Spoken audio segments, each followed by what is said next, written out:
Making this time for me to give you none of the love you need. Megan, I know that you deserve the best, but you gotta keep working, you can't get no rest. Sing, Megan ain't ready to get all of Tim's love. This ain't yours, baby. What's up, everybody? Charlie B back in the building. You know how we do. Welcome to Bizarroville, you know what I'm saying? Now, that song, let's just keep it real. I don't think Tim lied to Megan. She know what it is by now. He singing that to her like they don't celebrate it, but that's probably her anniversary song. She know what it is. But it's Saturday. I ain't gonna keep y'all long. I know everybody got a lot of catching up to do from working and everything. Today, we're gonna get into the IAG that just came out. I don't know what it is with Tim. He has an issue with, I don't know. It seems like he don't know what he's doing, so he'll hire some people that don't know what they doing because it makes sense to him, right? Now, I'm gonna show you that Tim obviously doesn't know what he's doing. I'm gonna show you that the people he hired to build this grand act don't know what they doing either. And I'm gonna prove it as usual. And I had somebody in my comments that said Tim probably had help putting that fence up, right? Can't remember who it was. I hate when I do that. But and I hit him back and I was like, I could prove it took years for Tim to put that fence up. Now, I didn't get this in today's video, but y'all probably seen today's video since y'all watching me.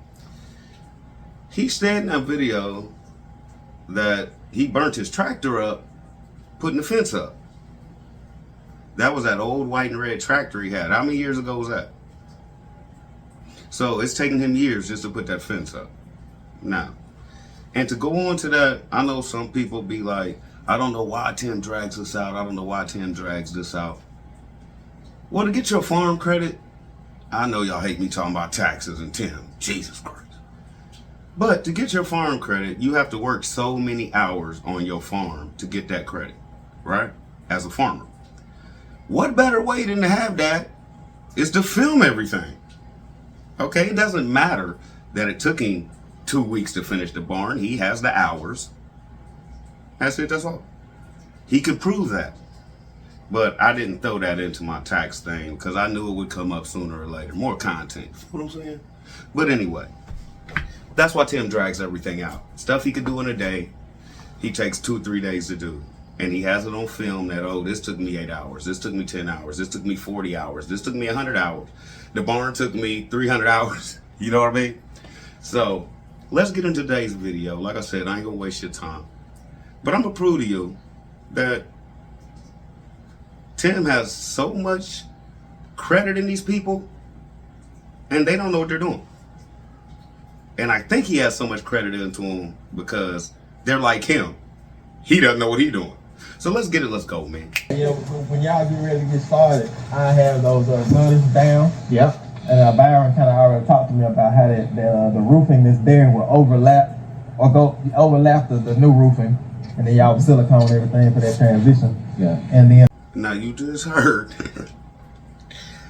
Tim say that he talked about them and they were just gonna lap the new roof with the old roof, right?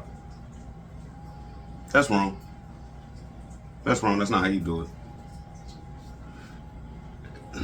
The way I would do it, and I know y'all ain't gonna believe me because everybody here think I don't work anyway, but the way it's supposed to be done, you take about a 3-foot piece of metal, run it all the way down that house. Undo all the screws in the front, slide it up under the existing roof. About 1.5 feet. Right? Then you got 1.5 feet hanging over the front, right? that's where the porch metal should go up under. And then you seal that. Water won't get up under there. Water will run straight down the roof onto that metal, off onto the porch roof. That's how it's supposed to be done. But I know y'all sitting here, Charlie B, I ain't never seen you work on nothing. So I know what I'm doing. But just like Tim, for those of you who think I don't know what I'm talking about, and like I said before, jokey jokes, this is just my country white man talk. I'm gonna let y'all all see what a white man has to say about how this should be done. And he's clearly gonna tell you that there should be no silicone glue involved. Tim Love, if you say silicone, he on your team, Jack. If you gluing it down, he with you. So let's just get it, let's go, man. I ain't gotta waste your time. Let's get it, man. Section, we're going to be talking about how to flash your transition areas in your roof. Now, transition area is any area where you have two different roof pitches meeting. In this case, we have a flatter porch roof meeting the steeper slope of the main section of the roof.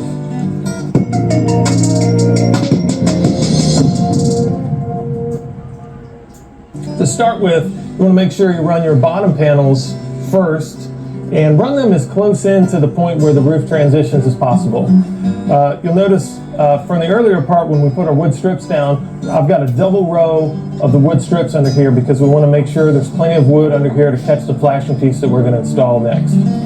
Now, a common mistake that I see people making that I want to encourage you to avoid is trying to run two panels together without any flashing. You do that, it'll look something like this. Now, this is a steeper section of roof that meets, you know, kind of at an angle here. Even if your roof pitches are very similar in pitch, I'm going to encourage you to use a piece of flashing. And that's because it's real easy for water to make its way up under this crack, and it's very difficult to find a way to really seal this gap off well. So this is something I see people do a lot. Don't do it. Now this is for all the people who be coming in my comments talking about I never have receipts, I just be talking. I do be talking, but the funny thing is I'll talk. And then I'll let Tim tell on himself, and y'all still say I don't have any receipt. So hopefully that's enough receipts for you. But just in case it's not enough, he's now going to show you how it's supposed to be done. Now the first way, I wouldn't advise it. But he's going to also tell you that the second way, the way I described it, is how he normally does it, which is the right way. So, for everybody who comes in here and be like, email Tim, don't be just hating on Tim, let him know he's doing something wrong. Well, the porch ain't started yet. So, Tim, hopefully, knowing you can fire these brothers.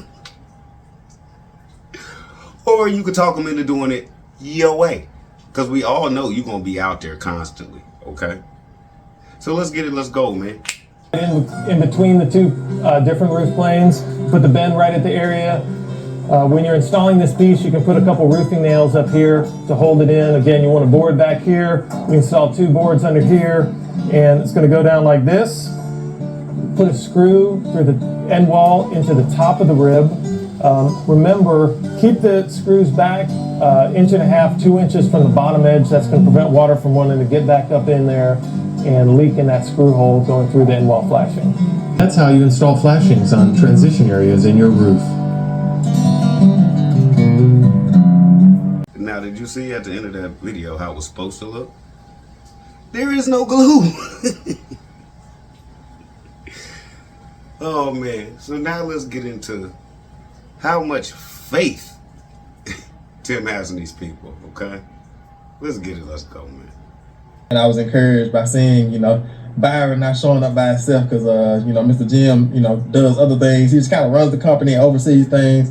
And so he has a lot of other things going on as well. And so Byron is kind of like the man in charge of the everyday operations. That's right. And it's good to see, the crew with Byron to know that he's not going to try to build this big old dick by himself. And that's encouraging. You see what I mean? The faith he has in people that don't know what they're doing. But let's continue on to show you how manipulative he could be when it comes to Megan. In my past videos I showed you how he already swindled her out of a house and moved her into that mobile home, right?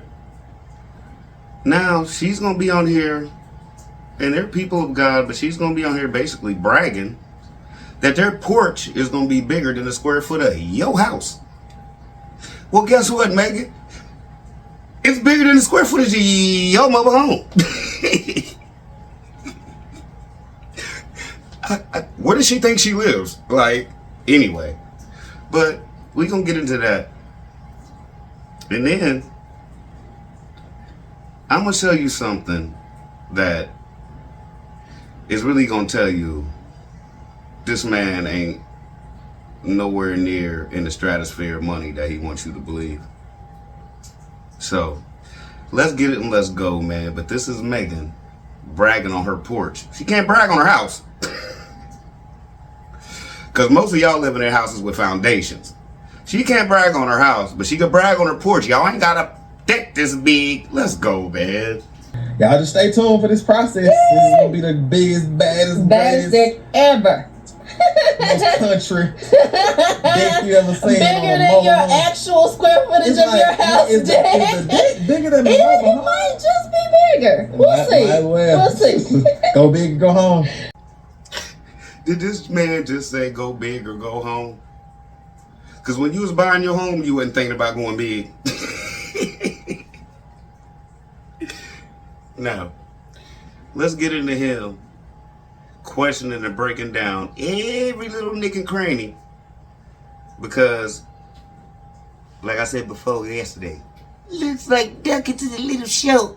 When you do the blueprint, can you have it like have the total price on there? You know, after you do all have all of the every single piece of material that you can think of that y'all gonna use, like you know, write that down on the blueprint, because we're more focused on getting those specifics about the material than we are the actual drawing of it. You know, you can mock up a drawing and put something like that, but just make sure you know anything you can think of as far as material, you put it on there, put how many and things like that, and then can you do the total cost at the bottom? And then also split the labor cost and the material cost, if you can, you know, on there. Just kind of get close as you can, you know, because I know how materials are sometimes, but y'all used to doing this, so y'all probably get pretty close. Yeah. And also, I was thinking about something else. You think anything about it? What are you saying? He's gonna split the different costs? Is that? Did you just say that something about that, like the labor and then the material separate? Yes. Okay, did y'all notice that he wanted it broke down every screw, nut, and bolt, and how much everything was going to cost? Now, just let me explain something to you. As a man who works in this field, that was a waste of time. It was a waste. He needed content, right? He called that man out there at butt 30, okay? So, it was just for content. Let me explain to you how I know it was just for content. And if you don't believe me, you could do this. Next time you're by Home Depot or you're by Lowe's, go in Lowe's or Home Depot, go to the main desk. You know how they have like the shingles and stuff on the back wall behind you showing you all the different shingles you can buy and stuff like that. Go to that desk and tell them, I have a mobile home. It's this big. I want a deck on the front of that mobile home, 12 foot out, steps down this side, steps down this side, this many steps in the front, right? Tim obviously doesn't realize that we're smarter than the average bear. Because AI and all this now, even before AI, they'll put a picture of a mobile home on the screen. Then they'll put the deck you asked for on the screen. Then they'll tell you exactly how many nuts, screws, bolts, wood, and everything, and how much that will be right then and there.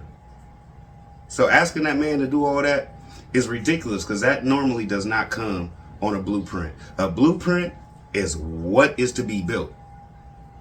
Okay? Now, I know some of y'all probably done had houses built. When y'all unroll y'all blueprint, nowhere on that blueprint it said wood, $3,000, screws, $275. No, nowhere on it. Okay, right?